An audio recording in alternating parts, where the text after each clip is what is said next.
So we discussed one necessary factor for the activation that I called the necessary awakening, which is the encounter, the full encounter of our true nature, recognizing that there is such a thing as spirit through direct, immediate encounter.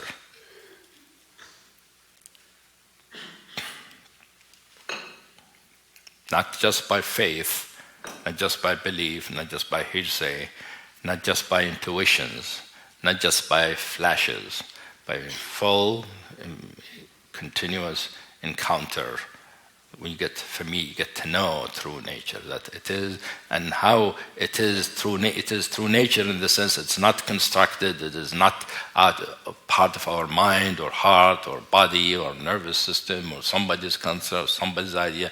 It is its own thing, and that is really what spirit means. The second necessary ingredient or factor for the activation is what I call the primary awakening. First one I called it a necessary awakening. Necessary, without it there will be no activation. Primary awakening, I mean, it is the most important part for the awakening. However, it is primary because the most important. But I've noticed throughout the years, because I lived longer than I thought I will live, that there are more conditions needed. For some people, the primary awakening is sufficient. For many people, most people at the time, it's still not sufficient. There are other factors needed. And the primary awakening is different from the necessary awakening, although it is really implicit in the necessary awakening to true nature. Because if you really encounter true nature, you know it, you will.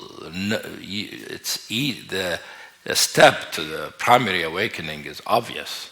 However, for most people, there is quite an abyss between the necessary awakening and the primary awakening. And that is the gap or the abyss that we try to bridge by working on narcissism, which is to not only encounter true nature, but be true nature. Not only to recognize spirit, but to recognize that spirit is what I am, what we are, what reality is. So it's a movement from sort of a dual encounter to a non-dual encounter, the true nature. So it is also the movement from experience to realization.